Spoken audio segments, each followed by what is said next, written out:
السلام علیکم ورحمۃ اللہ وبرکاتہ۔ معزز سامعین، آج ہم آپ کے پاس بہت اہم ہی ٹاپک پر ویڈیو لے کر کے حاضر ہیں۔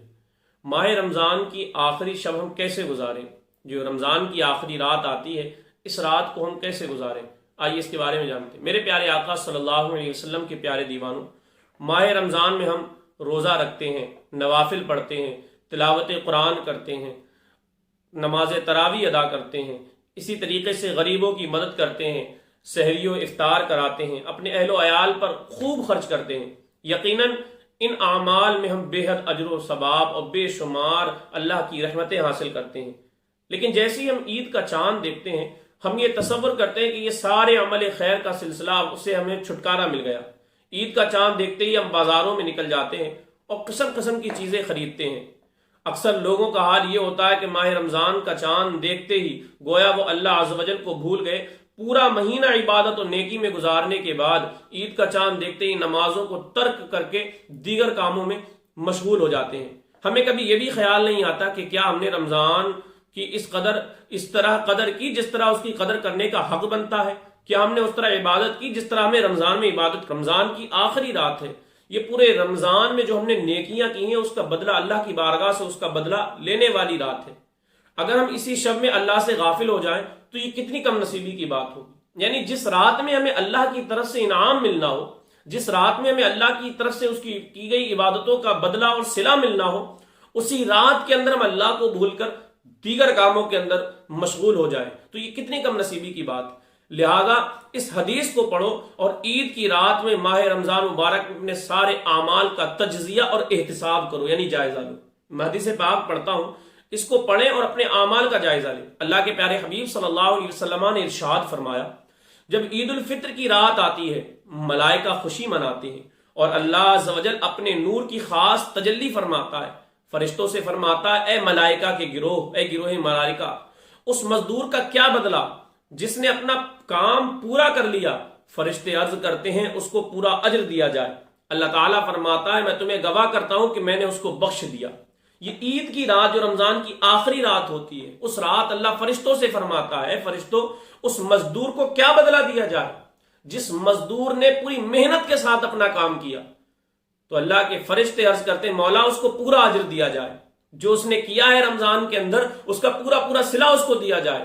اللہ تعالیٰ فرماتا ہے، فرشتوں میں تمہیں گواہ بناتا ہوں کہ میں نے ان کے تمام گناہوں کو بخش دیا۔ سبحان اللہ۔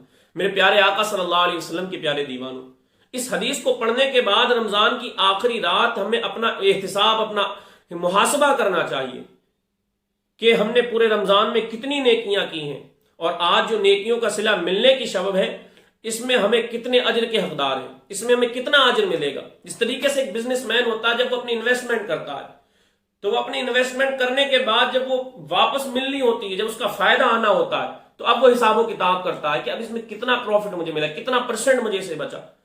تو آقا نے فرمایا کہ اس رات میں اپنے اعمال کا جائزہ لو کہ تمہیں اللہ کی بارگاہ سے کیا ملا، ہم نے جو نیکیاں کی اس میں ہم کتنے حقدار بنے۔ اگر ہم نے ماہ رمضان میں بھرپور عبادت کی ہے تو ٹھیک، اور اگر ہم نے رمضان میں کوتاہی کی ہے تو پھر اب کون سی خوشی ہمیں ہے کہ جس کی اتنی دھوم دھام سے ہم تیاری کرنے جا رہے ہیں۔ اگر رمضان میں ہم نے عبادتیں کی تو بڑی اچھی بات، خوشی ہے، لیکن اگر رمضان میں عبادتیں نہیں کی تو پھر ہم کون سی خوشی کی دھوم دھام سے تیاری کرنے جا رہے ہیں؟ ہمیں تو اپنی کوتاہیوں پر افسوس، پر ندامت، شرمندگی ہونی چاہیے، اور افسوس کہ ہم نے ماہ رمضان کا حق ادا نہیں کیا۔ یہ افسوس کرنا چاہیے کہ افسوس میں ماہ رمضان کا حق ادا نہ کر سکا۔ صحابہ کرام اور بزرگان دین کی زندگی کا اگر ہم مطالعہ کریں تو ہم پر یہ بات واضح ہو جائے گی کہ وہ حضرات رمضان کے مہینے میں بے شمار نیکیاں کرنے کے باوجود عید کے دن کتنا افسوس کیا کرتے تھے، اور ان کو یہ فکر کتنی ستایا کرتی تھی کہ کیا ہم نے رمضان کا حق ادا کر دیا۔ جیسا کہ حضرت عمر کے حوالے سے منقول ہے کہ آپ عید کے دن گوشے تنہائی میں بیٹھ جایا کرتے اور اتنا روئے کہ داڑھی مبارک تر ہو گئی۔ لوگوں نے پوچھا تو فرمایا کہ جس کو یہ معلوم نہ ہو کہ اس کے روزے قبول ہوئے یا نہیں، وہ کیسی عید منائے؟ اللہ اکبر۔ حضرت عمر فاروق اعظم امیر المومنین، پیارے آقا کے جانثار صحابی، اللہ اکبر، عید کے دن گوشے تنہائی میں بیٹھ کر روتے ہیں۔ لوگوں نے پوچھا، ہے امیر المومنین، خوشی کا دن ہے، عید کا دن ہے، کیوں رو رہے ہیں؟ فرماتے ہیں اس شخص کے لیے کیا خوشی ہوگی جسے یہ پتہ نہ ہو کہ اس نے رمضان کے روزے رکھے وہ قبول ہوئے یا نہیں ہوئے۔ اسی طرح حضرت صالح رحمۃ اللہ علیہ کے حوالے سے ملتا ہے کہ وہ عید کے دن اپنے اہل و عیال، اپنے گھر والوں کو اکٹھا کرتے اور سب مل کر روتے، سب گھر والے روتے۔ لوگوں نے پوچھا کہ آپ ایسا کیوں کرتے ہیں؟ فرمانے لگے میں غلام ہوں، اللہ تعالیٰ نے ہمیں نیکی کرنے اور برائی سے بچنے کا حکم فرمایا ہے، ہمیں معلوم نہیں کہ وہ ہم سے پورا ہوا بھی یا نہیں۔ عید کی خوشی منانا اسے مناسب ہے جو اللہ کے عذاب سے بچ گیا۔ اللہ، کیسے یہ اللہ والے تھے میرے پیارے آقا صلی اللہ علیہ وسلم کے پیارے دیوانوں، وہ عمر جن کے حوالے سے سید کونین نے ارشاد فرمایا کہ ان کی نیکیاں آسمان کے ستاروں کے برابر ہیں۔ حضرت صالح جو اللہ کے برگزیدہ بندے ہیں، ان حضرات کا حال یہ ہے کہ اس تصور سے رہ رہے ہیں کیا خبر ماہ رمضان کے روزے قبول ہوئے بھی ہیں یا نہیں، اللہ کے حکم کی تکمیل ہوئی بھی ہے یا نہیں، اللہ ہم سے راضی ہوا یا نہیں۔ لیکن ہمارا حال یہ ہے کہ ہمارے دل میں کبھی یہ خیال بھی پیدا نہیں ہوتا، اور ہم رمضان کے رخصت ہوتے ہی رخص و سرور میں مدہوش ہو جاتے ہیں اور اللہ کو بھول جاتے ہیں۔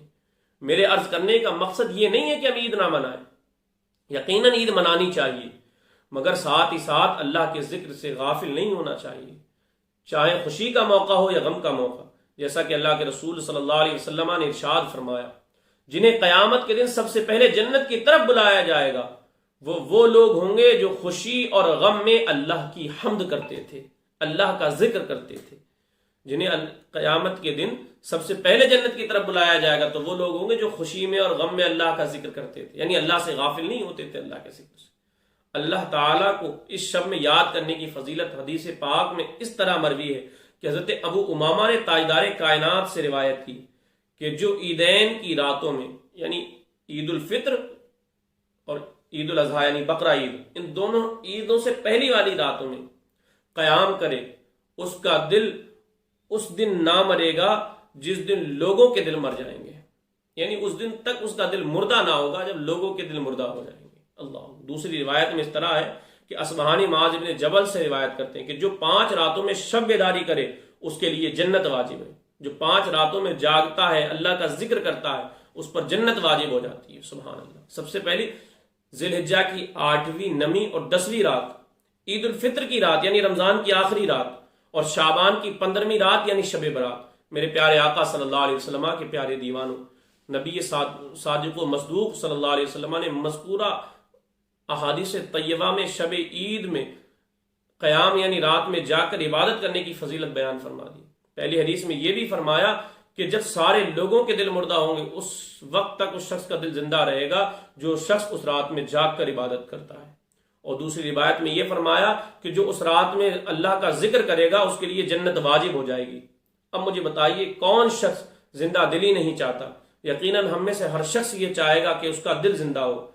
زندگی زندہ دلی کا نام ہے، مردہ دل کیا خواب جیا کرتے ہیں۔ اسی طرح ہر شخص جنت بھی چاہتا ہے، مگر جنت حاصل کرنے کے لیے گناہ نہیں بلکہ نیکیاں کام آتی ہیں۔ ہمارا تو حال یہ کہ گناہ پہ گناہ کرتے ہیں اور تصور یہ کرتے ہیں کہ جنت ہمارے نام سے ہی بنائی گئی ہے۔ یاد رکھیں کہ جہنم اللہ نے تیار کر رکھا ہے ان لوگوں کے لیے جو اس کی اطاعت نہیں کرتے، جو اس کی عبادت نہیں کرتے، ان کے لیے اللہ نے جہنم کو تیار کر رکھا ہے۔ اللہ پاک ہم سب کو ماہ رمضان کی آخری شب میں خوب عبادت کرنے کی توفیق عطا فرمائے۔ میرے عزیزوں، یہ رات غفلت میں گزارنے کی نہیں بلکہ اللہ کی بارگاہ سے پورے مہینے جو محنتیں کی اس کا انعام لینے کی رات ہے۔ اللہ ہمیں اس رات میں خوب عبادت کی توفیق عطا فرمائے، اللہ ہمیں اپنا قرب عطا فرمائے۔ اللہ